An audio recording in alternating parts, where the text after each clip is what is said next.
Hello and welcome to ICAEW Student Insights. My name is Jag Dhaliwal and today we're exploring how to bounce back from failure. It's normal to hear about people's successes, but less so when it comes to failure. We're going to break open the discussion and learn why failure is simply an opportunity to come back stronger, especially when it comes to exams. To share their experiences, I'm joined by ACA student Oliver Sighe, ICAEW member Faye Bartlett, and Sohail Chowdhary, who is ACA exam qualified. Thank you all for coming in today. It's great to be here. Yeah, thank you very much. Yeah, it's great to be here. You've all talked openly about failing an exam. Is it still a taboo subject as a student and in the workplace? Oliver, we'll start with you. Yeah, so last September I failed my first 3 professional exams altogether, and that was it was quite a sad day in the office when I got the results through. I found that I'd failed, and I had to then talk to my people manager, and the team had kind of read between the lines that I'd failed, and then had to go through how bad the failure was. Was it bad enough to leave? And it wasn't, thankfully. But it was then sort of what the next steps and how would it impact. And it was sort of scared of my job and my sort of security, but then also sort of that embarrassment of why did I fail? Like, it's not good enough. But then it is okay to fail. Yeah, no, it absolutely is okay. And do you feel that people in the workplace, when that did happen to you and you had those discussions, were they comfortable having those with you, or did it feel awkward in any way? I think that my kind of general team were aware that they didn't know how bad it was and what was going on. So for them, it was quite sort of, as you said, a taboo subject. They didn't want to bring it up, but they kind of knew. So it was a bit awkward interacting. Whereas with my people manager, she kind of didn't want to say the wrong things. She didn't want to say it will all be okay, but she also didn't want to say like, please leave now or anything, because of the whole sort of HR process and everything else. And they want to kind of investigate and kind of support from in their view, but in sort of a student's view, it's just kind of that whole scaremongering idea of I failed, what might happen, what's this, what's that. It's that uncertainty. Yeah, I could imagine those would be the common feelings. Faye and Sohail, were those common feelings that you both had? Yeah, for definite. I mean, I still remember when I failed, right? So I was in a room full of auditors. So I was actually on audit, 8 other people in the room, and I got the text come through at midday. Text came through, I'd failed. And somebody asked, oh, what did you get? And I said, oh, I failed. Everyone went, ooh. And there's just this awkward silence in the room. That was it. And then you panic. You're like, oh no, like what's going on? Nobody wanted to speak about it because it is a taboo subject, unfortunately. And I still remember it very, very vividly. I was sat in that room, very, very awkward. I went out. Nobody was kind of speaking to me just because they didn't know what to say. It was just that taboo, unfortunately. But it still exists. You know, it's one of those subjects which a lot of people tread lightly around, but I don't think it should be that case. No, definitely. I think the results day is an event in the office, and it naturally then becomes like, the water cooler talk, office gossip. So I remember results day, and if you were in the office, you'd go and sit in your car or like go for a walk around the office just waiting for the text to come through.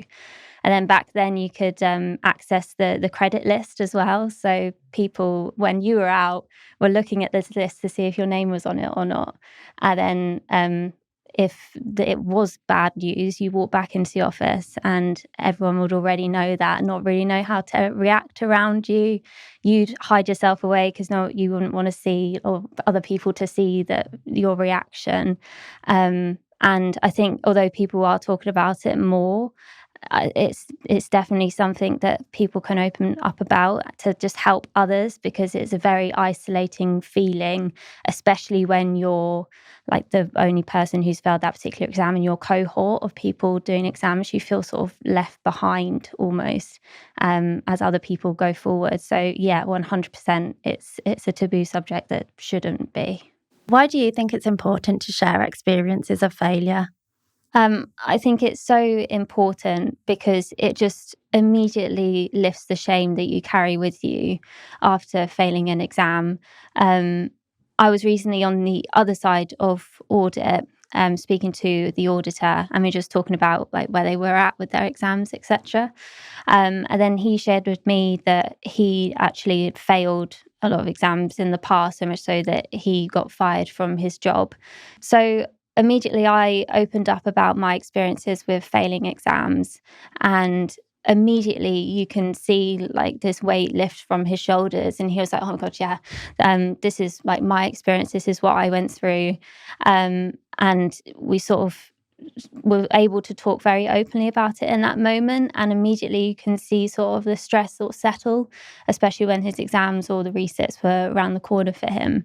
And I think that just goes to show how important it is just to remove any stigma immediately just by talking about it. And hopefully this podcast itself will help so many other people just because we are talking about it, which I just don't think is done enough currently, especially in the workplace. Yeah, it's definitely so powerful speaking about it. And I know, Sohail, that's something that you have done quite openly. Do you want to share your experiences of why you think it's important to share? Yeah, of course. I mean, for me, I decided to be really, really open. So I put out a post on LinkedIn, and it did very, very well on LinkedIn. A lot of people saw it. They all saw the story of me failing to me picking myself up. But the reason why I put it out there was to inspire people. Now, off the back of that, I had a lot of messages come in. So I had a lot of people messaging me saying, oh my God, your story has been so inspirational. But a lot of people were saying, I actually failed as well. Now, what shocked me was how many DMs that I was getting from people who had actually failed. I didn't realize it was just so common to actually fail your exams. Like, it's actually a very, very common thing. But because it's so taboo, you don't actually know how many people are out there failing exams. That's the way it goes. And it was amazing because this one person messaged me and said, do you know what? I've just failed my exam like last week. I just saw your post, right? Thank God for the LinkedIn algorithm seemed to work in their favor. And he said to me, I've just failed, not sure what to do. I messaged him then and there and I said, look, pick yourself back up. You've seen it from me. You can do really, really well in life. Go look for a job. You'll be able to find something. You'll be able to do whatever you want to. 6 months down the line, I get another message from him. And thankfully, he'd found something. He'd gone to another firm. He'd sat the exam, did it, and also got a promotion at the end of it as well. And I was like, fair enough. That's cool. Like for me, talking about it is about inspiring people and seeing people like that who fail, pick themselves back up and get to this whole nother level. That's what it's about. So I don't think it should be a taboo issue at all. Like it should be something you speak about because there's a lot more people going through it compared to what you think. And Oliver, have you got any experiences about sharing? Yeah, so I'm part of the ICAEW Chartered Accountant Student Society of London. We are constantly finding people that have passed or failed, people that have failed a few, people that have failed at different ones, different sittings. And it's nice that I can speak to different people and share kind of what's happened to me and they can share what's happened to them. And almost together we can share tips. We can say this worked for me, this didn't work for me. We can say about what we're doing together. We can create study sessions, we can create friendship groups or whatever to try and study together. And that's kind of how failure has helped me around other people, because I've been able to talk to them, I've been able to give them my story, they've been able to share theirs with me, and it's kind of having someone to relate to, someone similar, so you don't feel alone, so you don't feel that you're sort of the only one. It's really powerful when you all come together and you vocalize it, and it sounds like you all could have done with yourselves back then when you were there and you did feel quite isolated. Yeah, I mean, like literally, kind of wish I had you around when I'd failed my exams. But like, I didn't have anyone to talk to. So even like the manager that I had at the time as well was kind of like, there's always this barrier, she was too busy with work. I kind of had this thing, which was the biggest thing for me at the time. For a lot of people, the exams mean a lot to them. For me, it cost me my job. So as soon as I found out I failed, that was it. 4 weeks and I was out. Like it was very, very tough like that. But when you feel like you can talk to someone like you had, that's what makes the big difference. And I don't feel like it's nurtured enough. Yeah, I completely agree. Like, especially with the cohort, like Faye mentioned, where if people are moving forward or back, and like, people are staying where they are, and people are moving on to the next exams, or even if people that are passed and you've passed, they'll still compare. Well, I got 2% more than you or something. It's sort of, maybe it's human nature, but it's that kind of atmosphere where everyone's so determined, but at the same time, it's not that supportive. Yeah. So, well, thank you all then for coming on here and just talking about it. I think this should probably help so many listeners. So in terms of the exam failure and the exam day, were there any ways in particular that you prepared? So Oliver, did you feel as though maybe leading up to the exam that it would be a bad result, and did you prepare in any certain way? I thought the tax one would have gone well. It failed by 2%, so it was close. But I didn't really have a good idea. I didn't really want to say either way. I didn't want to be too confident. It's always like everyone asks you, even like your parents will ask you, how was it? Do you think you passed? And it's hard to kind of say. On the day, I kind of just tried to sort of live my normal life and sort of stay calm, relaxed, and not get too worked up about it. But I think naturally I was kind of watching the clock a bit.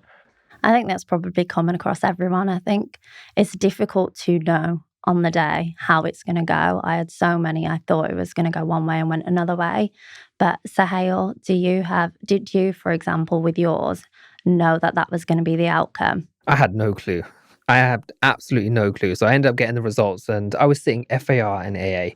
And as we all know, FAR, that's the tricky one. AA is the easy one. So I looked at the results and I saw FAR 68. Oh, great. That's amazing. AA.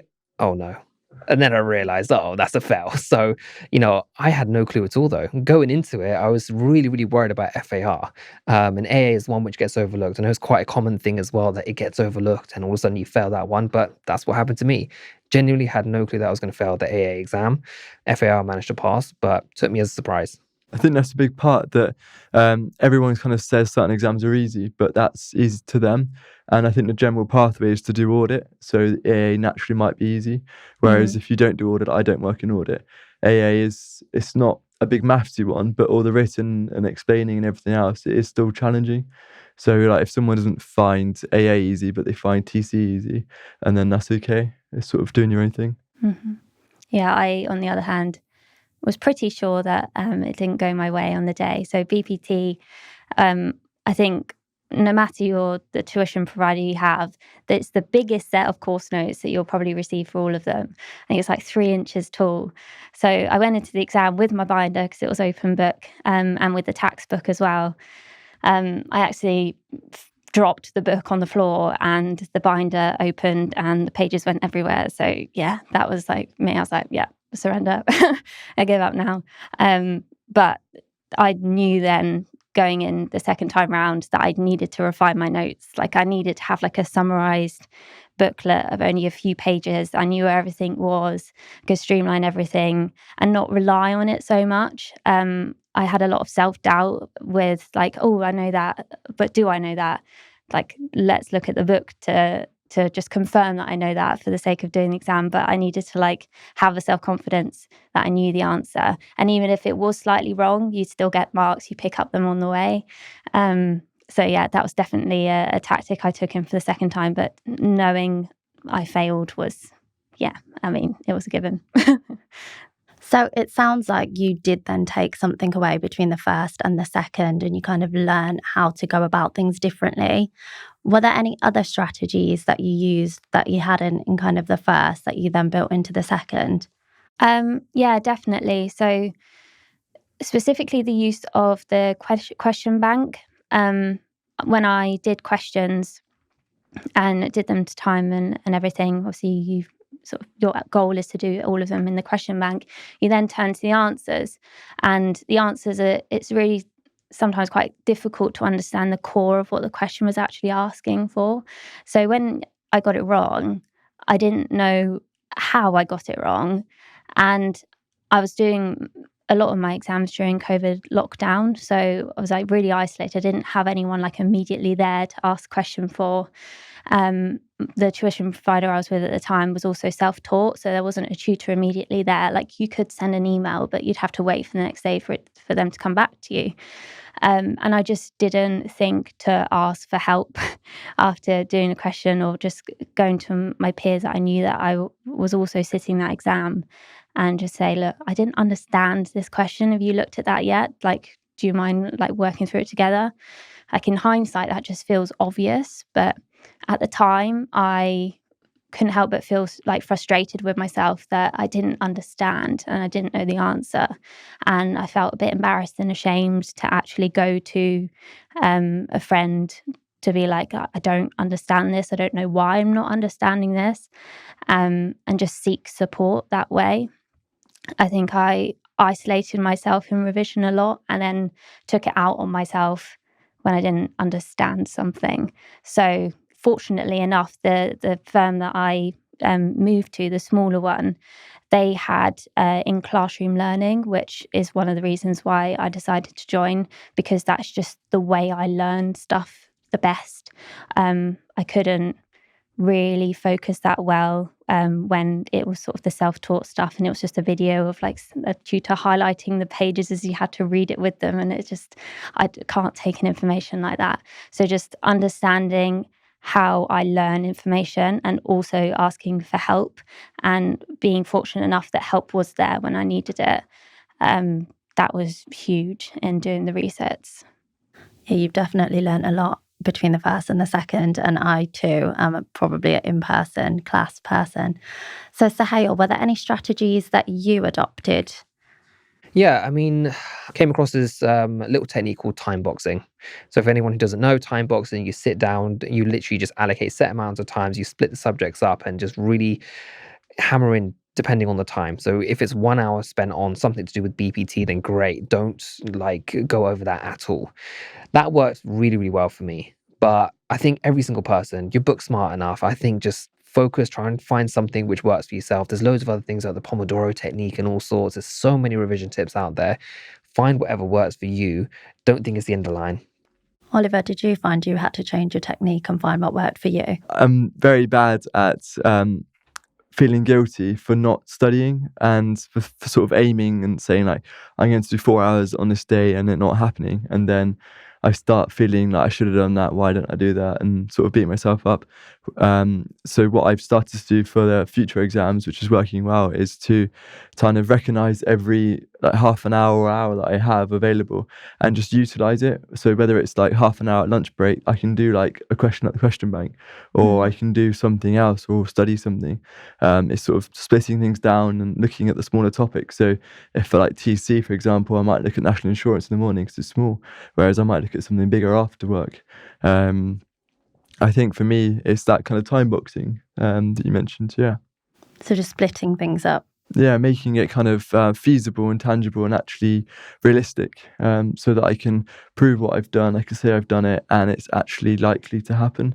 So I'm sort of making use of small amounts of time rather than just aiming for the big weekends and they sort of disappear within life of admin and whatever. Yeah, agreed. I think you do just need to find time when you can and just make the most of it.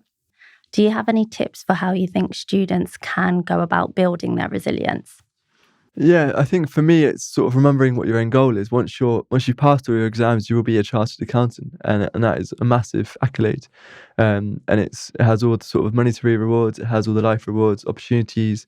You can go into different avenues of career, create your own firm like Faye has. There's so many different things you can do with it, and I think, although you might fail one or two or whatever it might be, it's keep going and you will get there. And once you're there, it'll be really worth your while. It'll be really something no one can ever take that away from you.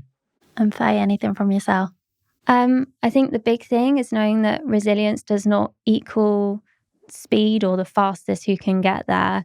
I think it's about how you grow and progress on the journey rather than the finish line itself, and just taking time to reassess where you are, how you feel, to move forward from there. Don't just bury your head in the sand and just try and plow straight full steam ahead, because you'll hurt yourself, literally and figuratively.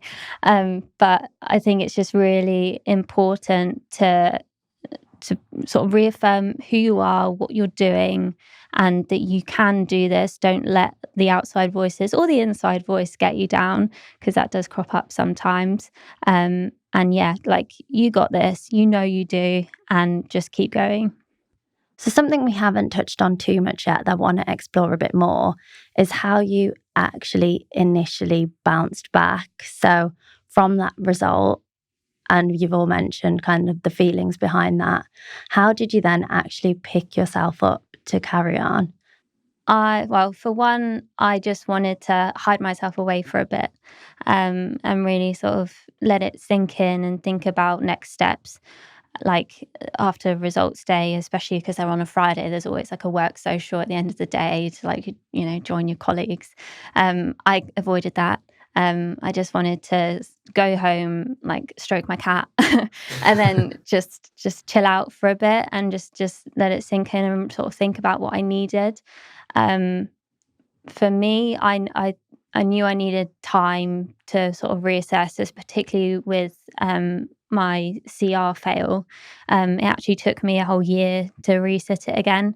I booked the exam to resit after 6 months, as in the soonest opportunity you could get. But then I was like, no, it's not been long enough yet.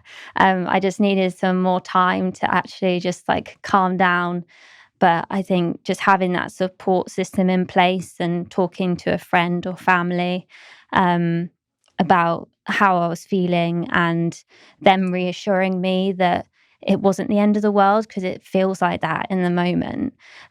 Just knowing that like we are so resilient after coming out of all of this, because we just pick ourselves up and we just keep going until we get to the end, and then the world is your oyster. And it's just reminding yourself of that, of what the qualification like gives you. And if it was easy, everyone would do it, which is why it's still so cool to say that, yeah, I know I'm an ACA chartered accountant, because it's such an achievement that you just should be proud of yourself. Even if you're not at the end yet, just look at where you've come and what you've learned, and just reminding yourself of that every now and then, just to keep going. I really admire that you do just listen to yourself. You put your mental health first, you take the time that you need, and you recognize your achievements. You need to be kind to yourself, and absolutely agree. If it was easy, everyone would probably do it. So if there's one last bit of advice then that you can all give to our students listening to take away, what would it be? Oliver? I think for me, it would be to prioritize your mental health, make time to study, but also make time to have your life. It's to use available hours in the day or little breaks you might have in between certain things. I would really recommend sort of sports or theatre or whatever you're into, just a way of sort of letting off a bit of steam and getting a bit of alone time or with friends. Just make sure that you are focusing on yourself as well as the exam, because it can be very all-encompassing, being in the office late at night or spending all weekend or rushing through question banks and watching videos and things. It can be quite isolating, sat at your desk. And even more so if you work from home, because you're in that desk all day working and then you're at the desk all evening studying. So for me, it's as simple as just don't give up. I had all the odds against me, literally all of the odds against me, and I still managed to push through it. And there's this quote, which is that, for indeed, with hardship comes ease. And I strongly, strongly believe in that. Yes, you may have failed an exam, but later on down the line, it will get easier and easier. Had I given up at that point really, really early on where I ended up failing, all of the amazing things would not have happened afterwards. Like, it may seem like the worst thing in the world then and there in that moment, but the reality is there's so many more amazing things coming your way. So for me, just don't give up. Yeah, I mean, touch on what both of you said. It's just keep going.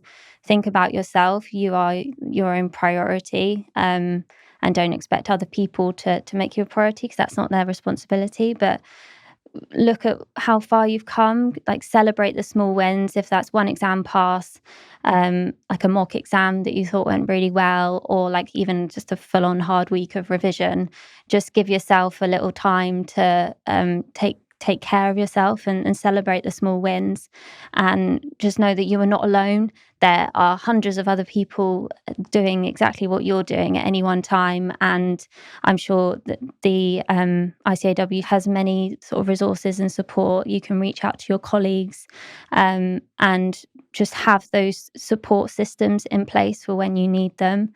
And just take things at your own pace. It's not a race. You don't need to qualify as soon as possible. Just take things at your own pace and in your own time, and you will get there. That's all great pieces of advice, and I'm sure our listeners will agree.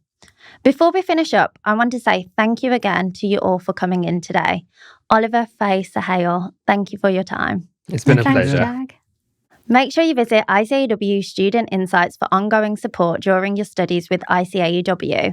That's available at icaew.com/student insights. Finally, remember to subscribe to ICAEW Student Insights wherever you get podcasts so that you never miss an episode. Thanks for joining us today. Bye for now.